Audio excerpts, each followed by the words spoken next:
On vous souhaite la bienvenue à ericlatour.com. Dans quelques instants, on discute du retour de la collecte des ordures aux 2 semaines, de même que la collecte des feuilles d'automne, puisqu'on est en plein cœur du mois de novembre. On va en discuter avec la responsable des communications chez Compo ou Richelieu. Mais d'abord, on parle de politique municipale. On reçoit la doyenne du conseil. Elle a déjà été mairesse du côté de l'Acadie. Elle est conseillère dans ce secteur depuis que la ville est fusionnée. Et j'ai nommé Christiane Marcoux.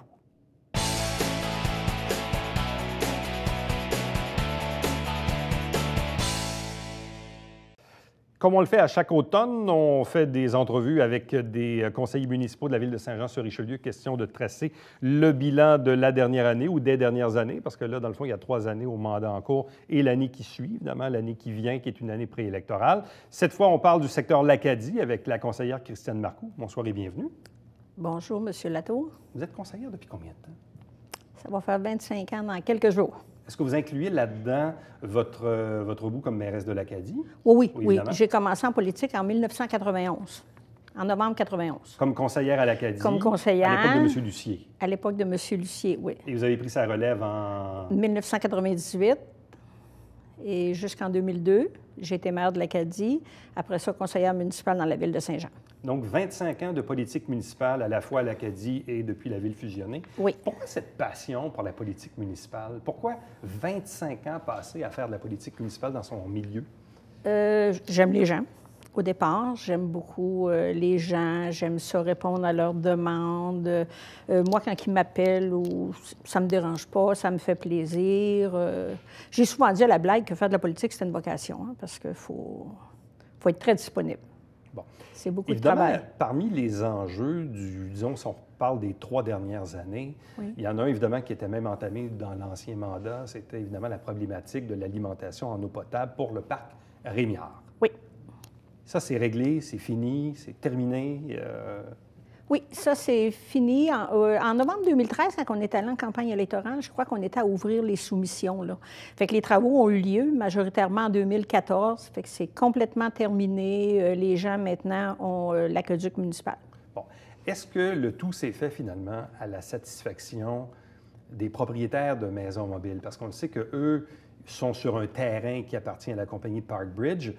Dans le fond, la ville, elle, charge à Parkbridge, mais après ça, c'est à la compagnie de s'arranger avec ses locataires de terrain. Et je sais qu'il y avait beaucoup d'inquiétudes là-dessus de la part des citoyens. Est-ce que, finalement, est-ce que ça s'est réglé? Bien, je te dirais que oui, parce que moi, les seuls commentaires que j'ai, souvent, je rencontre des gens, quand je vais faire l'épicerie, ils sont contents, ils sont satisfaits, ils me disent merci beaucoup. Pour ce qui est de Parkbridge, bien, il a certainement augmenté un petit peu les loyers, là, mais ça, je ne suis pas vraiment au courant de ça. Mais je n'ai pas eu de commentaires négatifs, par exemple. Bon. Évidemment, le fait d'avoir amené les services, l'eau potable du côté du parc Rémiard à l'Acadie, ça passe sur le boulevard Saint-Luc, la route 104. Oui. Et là, on l'a vu dans la dernière année, il y a des citoyens qui lèvent la main et qui disent bien, écoutez, là, le tuyau passe pas loin de chez nous. Moi aussi, j'aimerais ça l'avoir, puis moi aussi, j'aimerais ça l'avoir. Principalement là, à l'intersection, disons, chemin Grand-Pré, l'avenue des Pins, boulevard Saint-Luc. Là, actuellement, il y a un projet qui est en cours. Oui, actuellement, le projet, c'est la rue de l'Âtre, des Tilleuls, de la Citière et du Gars. Autrement dit, c'est direction La Prairie, le côté gauche. Ouais. Au départ, on avait mis les deux côtés. On avait fait un règlement d'emprunt pour l'étude, mais le registre a été bloqué. On a regardé les signatures au registre et c'était surtout les gens du côté de l'avenue des Pins, du côté du Pine Grove. Fait que, qui étaient plus réticents. Qui étaient plus réticents, puis j'ai aucun problème avec ça, j'accepte ça. On avait eu des demandes, souvent, on avait eu des demandes, des pétitions de la rue des Trembles, les gens de la rue Bruno, Salière, on sait que les gens du Pine Grove la voulaient, mais les gens ont signé le registre, c'était majoritairement de ce côté-là. Donc, ce qu'on pouvait faire, c'était d'aller en référendum ou de complètement arrêter le projet. C'est ce qu'on a fait. Mais on a fait un autre règlement d'emprunt pour l'autre côté, le côté de la rue de l'Âtre et des Tilleuls, et ça a très bien été, ça a passé. Le règlement est revenu du ministère des Affaires municipales, il a été autorisé, le contrat a été donné, fait qu'actuellement, on est en étude. Ça va toucher combien de résidences, combien de citoyens, le projet en tant que tel? Je pense que c'est 89-90 maisons. Bon. Et ça va être quoi les impacts financiers sur ces gens-là? Bien, l'étude va nous le dire. L'étude sert à déterminer... L'étude coûte environ 42 000 42-43 000 puis elle va servir à donner le prix au mètre de façade. Fait que pendant l'hiver, là, au début de l'hiver, on va convoquer les citoyens, on va être en mesure de leur expliquer complètement le projet et puis de leur donner le prix au maître de façade. Puis à ce moment-là, on va leur remettre une lettre avec comment ça va leur coûter s'ils paient comptant ou s'ils embarquent sur un règlement d'emprunt de, je crois que c'est 20 ans, 15 ou 20 ans. Bon. On va rester un peu dans le même secteur. Là, on est au Parc Rémiard. Là, on est dans le bout de Grand-Pré. Il y a le champ de tir. Le champ de tir à l'Acadie qui est là pourtant depuis les années 70. Ce n'est pas nouveau. Ce qui est peut-être un peu différent, c'est l'augmentation de l'activité, peut-être. Il y a peut-être plus de citoyens aussi autour qui semblent indisposés par une problématique de bruit. On en est où dans ce dossier-là? C'est quoi la mise à jour de cet enjeu-là? Bien, je te dirais qu'actuellement, on a des négociations avec le propriétaire. Comme tu dis, les gens sont de plus en plus dérangés, mais il faut comprendre, parce que il y a quelques années, il y avait environ 200 membres, puis là, on est rendu avec 1500 membres. Ouais. Ils se tirent plus d'1 million de tirs aux pigeons d'argile par année. Puis c'est le pigeon, là, le pigeon d'argile qui dérange le plus les gens. 1 million de tirs par année? Oui. Puis avant ça, ça devait être beaucoup moins s'il y avait bien, moins de beaucoup membres. Moins. Il y avait moins de membres automatiquement. Je te dirais que là, on a à un moment donné fait un règlement pour restreindre un peu. Il a été contesté. Il y a eu une injonction sur le règlement de la part du propriétaire. Après ça, on a fait un autre règlement qui est venu donner, mettons, comme les 4 dimanches de juillet, là, congé aux gens autour, aux résidences autour, pour nous donner la chance aussi, pendant cette année-là, là, pendant l'année 2016, de négocier avec le propriétaire. Parce que moi, en tout cas, je te dirais que le statu quo dans le dossier du chantier, là, c'est plus possible.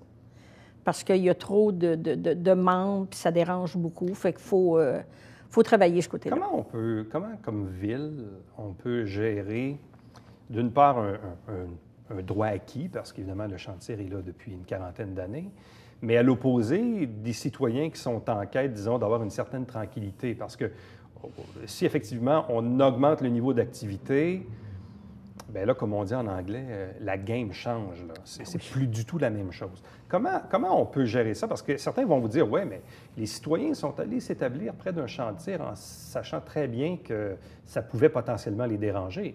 Et à l'opposé, l'opérateur du chantier peut très bien dire, écoutez, moi, je suis là depuis 40 ans, puis c'est mon opération.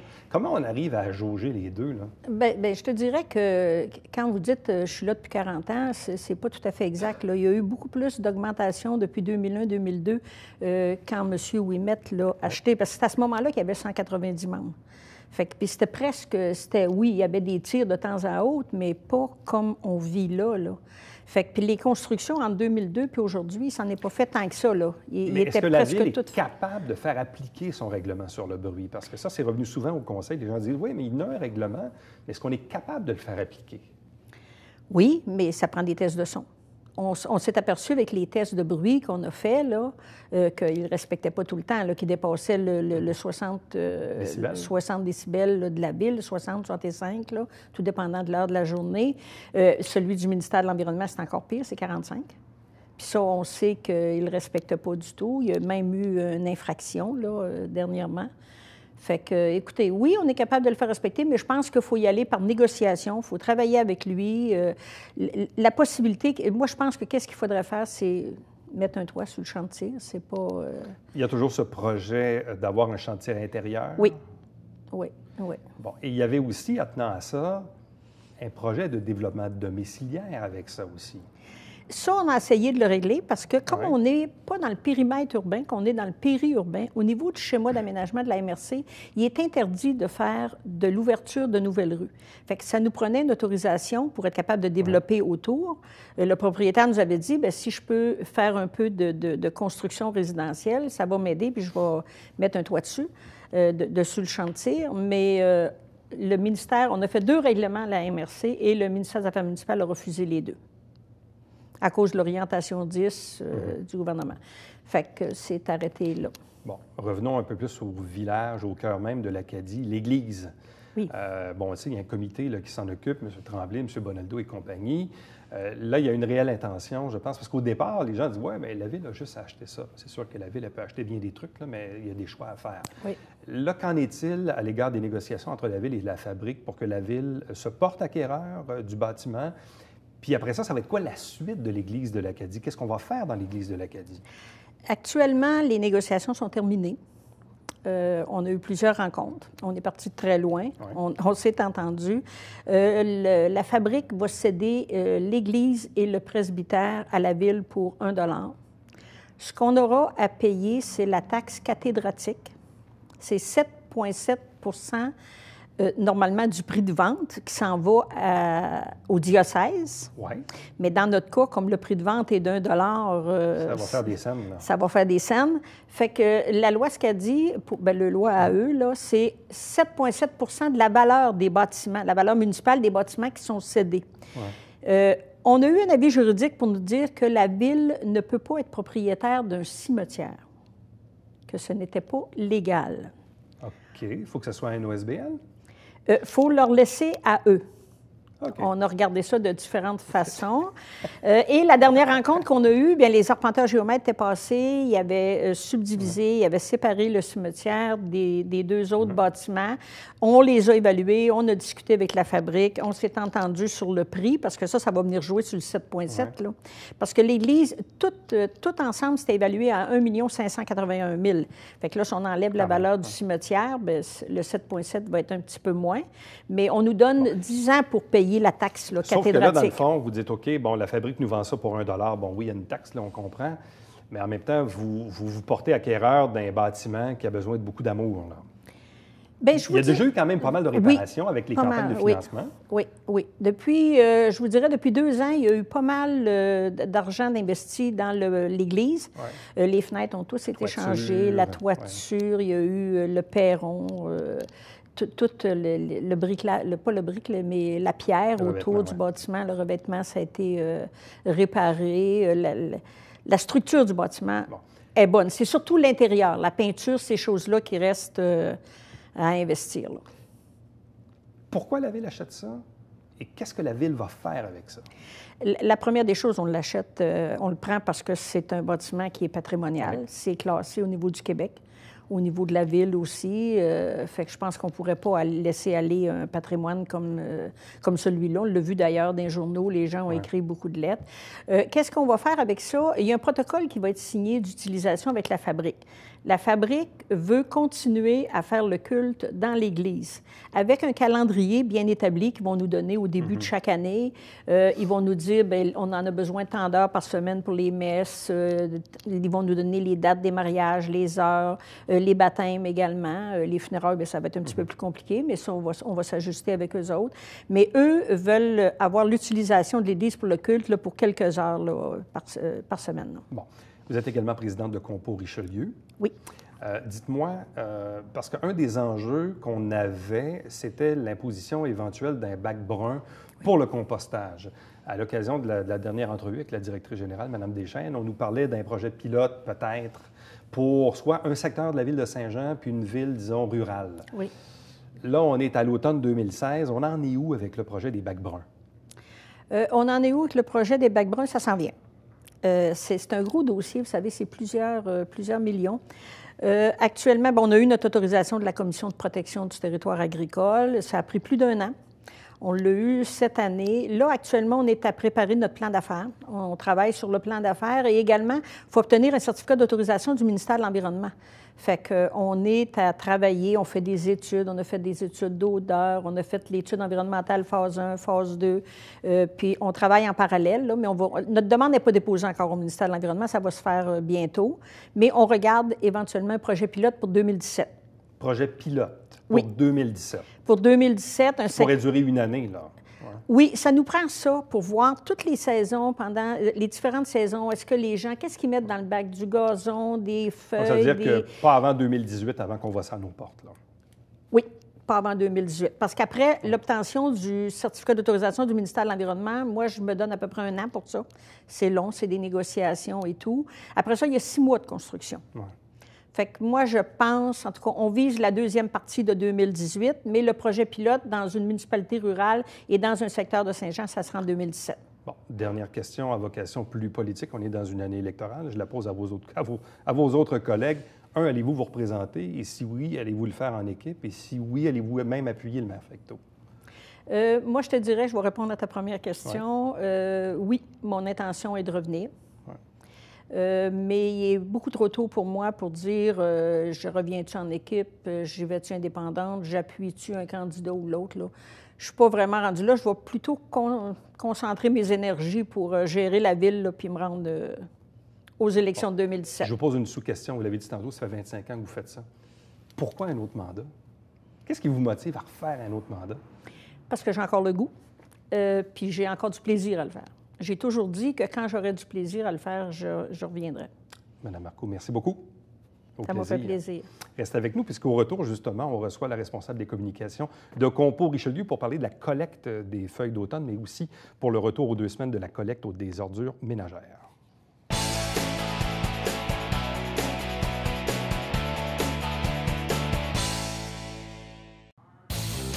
Salut, ici Alexandre Baudouin. Et François Trépanier. François, cette semaine à Sport Express, PCO et un invité spécial. Oui, Justin Parfait, un humoriste qui s'en vient bien connu. Ouais, ne manquez pas ça.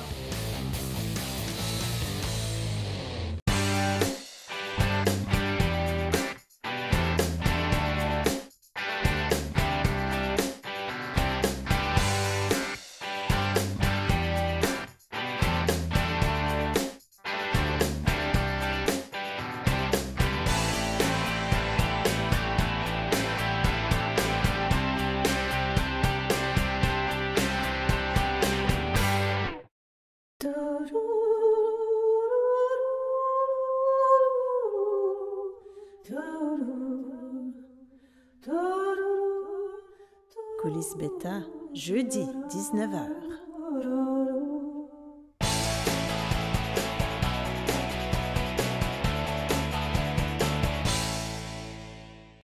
Deux sujets qui vous touchent principalement, surtout à ce moment-ci de l'année, le retour de la collecte aux ordures aux 2 semaines, mais également la collecte des feuilles d'automne.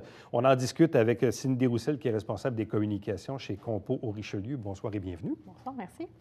C'est bête à dire, mais quand on est dans nos habitudes, hein, comme moi chez nous, c'est le vendredi, donc le vendredi, je me lève le matin, je place le bac au chemin, et à chaque année, même si on envoie des communiqués, même si moi-même on en parle à l'émission, je me fais prendre au jeu. Ouais. Puis là, je fais, hein, ils ne sont pas passés, ils les ont pas ramassés. Et là, je me suis dit, cette année, je vais me dompter. Parce que là, on dit que le retour de la collecte aux 2 semaines recommence le 1er novembre. Oui. Mais la première journée de novembre où je suis habitué d'avoir une collecte, est-ce qu'il y en a une ou c'est là que le 2 semaines prend son espace? Bien, en fait, c'est que les secteurs qui sont habituellement desservis, exemple, le vendredi, on a l'Acadie, Saint-Jean, Saint-Luc qui est desservi. Donc, ce qu'on fait quand la collecte est aux 2 semaines, c'est que les secteurs, ils sont divisés. Donc, on a Saint-Jean et l'Acadie une semaine, Saint-Luc l'autre semaine. Par exemple, vendredi, le 4 novembre, ça va être Saint-Jean, l'Acadie. Saint-Luc, ça va être seulement le 11 novembre. Donc, ils alternent après ça. OK, donc ça dépend de l'endroit où l'on habite. C'est ça, exactement. Comme moi, j'habite dans le quartier NDL à Saint-Jean. Ça veut dire que vendredi, le 4 novembre, on passe comme d'habitude. C'est ça. Mais après ça, la suivante va être dans 2 semaines. Exactement. Par contre, si j'habite à Saint-Luc, le vendredi 4 novembre, il n'y en a pas. Il n'y en a pas. Ça va aller au vendredi suivant. C'est ça. Et ainsi de suite. Exactement. Le lundi aussi, on a Iberville-Saint-Athanas une semaine. L'autre semaine, c'est toutes nos municipalités qu'on dit rurales, là, Henrieville, Lacolle, Saint-Grégoire. Eux sont une autre semaine. Donc, est-ce que vous recevez, je pense que j'ai déjà posé la question, mais c'est assez surpris toujours de la réponse. Quand les gens sont habitués que ça passe, puis que là, ils n'ont pas regardé leur affaire, puis bon, finalement, ça ne passe pas, est-ce que les gens vous appellent beaucoup pour dire hey, qu'est-ce qui se passe, vous n'avez pas passé? Il y en a, je crois que ça diminue. J'ai hâte de voir au courant du mois de novembre. Habituellement, ça se passe dans les 2 premières semaines. Là. Des fois, des gens qui appellent, ils ont juste ramassé les ordures 2 fois dans le mois. Oui, c'est ça, exactement. Mais je trouve qu'on a beaucoup d'appels depuis la mi-octobre de gens qui prévoient. Qui veulent le savoir. Exactement, oui. Qui veulent le savoir. Les gens prennent de l'avance, ils vous appellent pour savoir ça va commencer quand. Oui, c'est ça.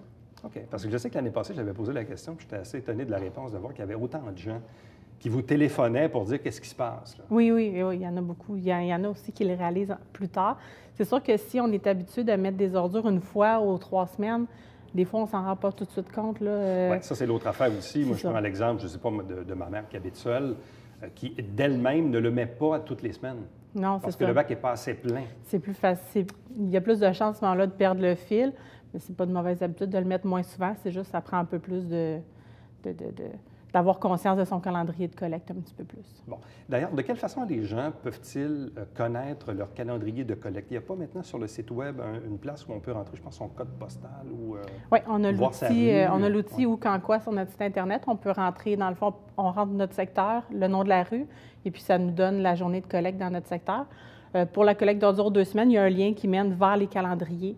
Donc, les calendriers 2016 sont présentement, sont en ligne depuis décembre l'année dernière. Puis au courant du mois de décembre, il va y avoir les calendriers 2017 qui vont être ajoutés. Bon. Cette mesure-là existe depuis 2012, donc depuis bientôt 4 ans. Oui. Principalement, quoi? C'est une mesure d'économie? Oui, c'est ça. En ayant moins de collecte, automatiquement, il y a une réduction des coûts qui est faite. Nous, ce qu'on veut aussi, c'est augmenter la portion de récupération, donc essayer de conscientiser les gens le plus possible à, si on a l'habitude de jeter des boîtes de carton aux ordures, bien, si on sait que ça remplit notre bac plus rapidement, on va peut-être plus les mettre au recyclage, ce qui devrait être toujours le cas, en fait. Donc, on essaie de monter le recyclage. Parce que la collecte du recyclage, elle est toujours maintenue de façon hebdomadaire. Oui. Et là, je constate dans votre communiqué, vous l'avez même souligné, oui. En aucune circonstance, les bacs de récupération doivent être utilisés pour des ordures ménagères. Oui. Est-ce à dire que parce que la collecte est aux 2 semaines, il y en a qui se disent, bon, regarde, je vais m'essayer puis je vais mettre ça dans le recyclage? Oui, il y en a, le bac vert se remplit, ils vont prendre le bac de récupération ou ça ne leur dérange pas, ou ils vont tout simplement à la collecte de récupération mettre des ordures dedans, mais c'est interdit. Le bac, c'est dans le règlement 389 qui régit l'élimination des déchets, de vraiment, le bac de récupération ne doit servir qu'aux matières recyclables. Donc, mais oui, mais quand on arrive à ce moment-ci de l'année, vous ressentez parfois que des gens vont mettre des ordures dans le bac à recyclage? Oui, il peut arriver. Oui, ça peut arriver, oui. Bon, puis je sais qu'on l'a déjà dit, mais je pense qu'il faut le répéter parce qu'ultimement, la collecte du recyclage, ça va dans un centre de tri. Oui.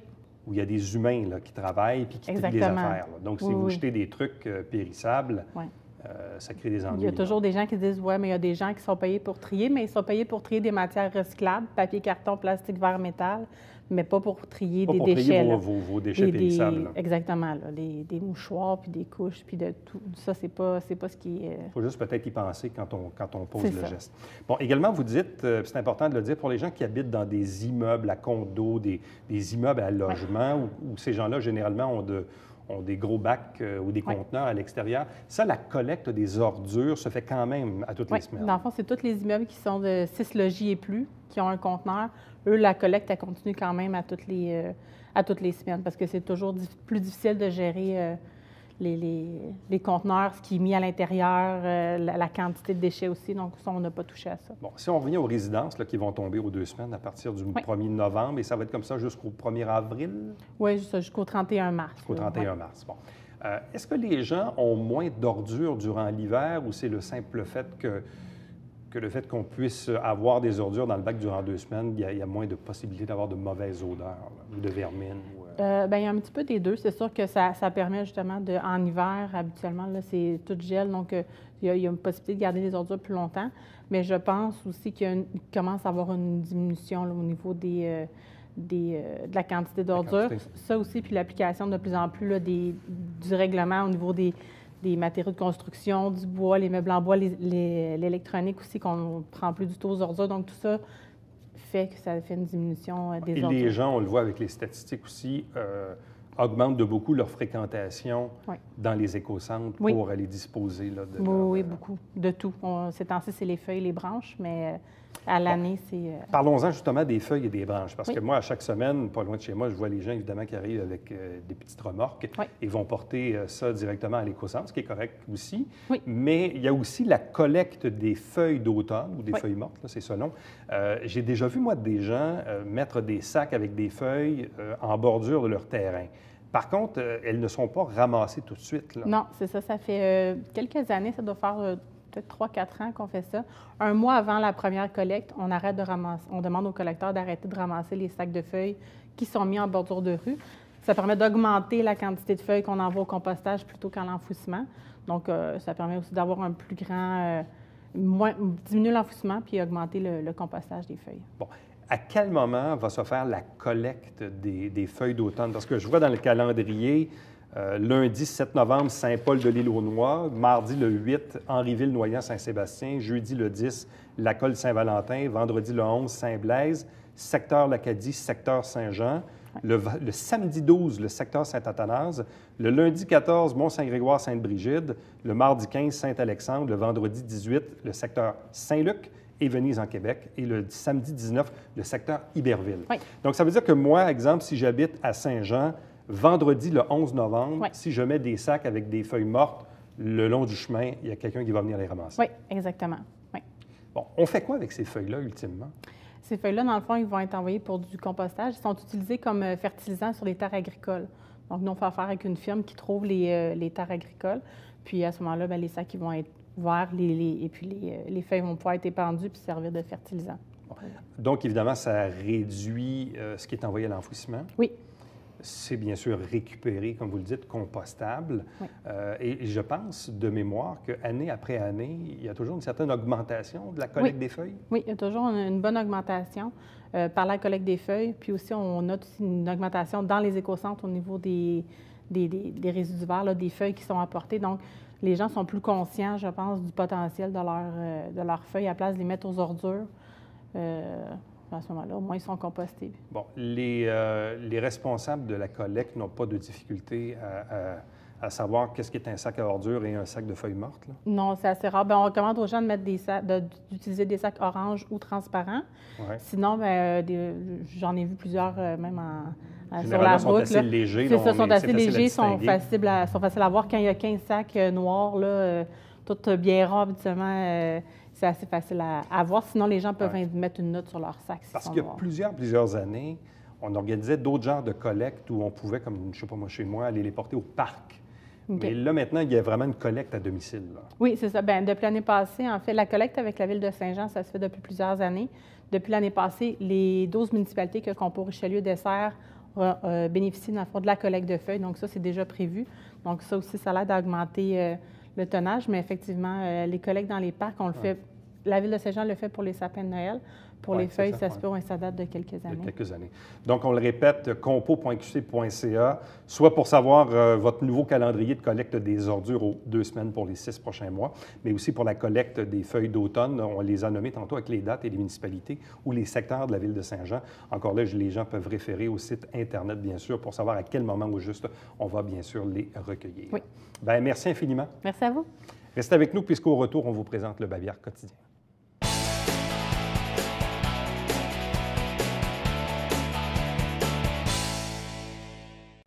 Vendredi, le 11 novembre, collecte de sang au centre communautaire Saint-Eugène, organisé par le Club optimiste Saint-Eugène. Chaque semaine, on vous présente des extraits des travaux du Conseil municipal de Saint-Jean-sur-Richelieu et l'émission s'appelle Saint-Jean-sur-Richelieu. Chaque dimanche matin, 9h30 en direct, c'est le Télébingo avec 3 500 $ en prix. Carte pleine qui est à 2 000 et 30 dépositaires dans la région pour acheter vos différents livrets. Entre-temps, si vous désirez me joindre, faites-le par courriel, Éric Latour en un mot, à commercial-tvhr9.com. À demain. Bye-bye.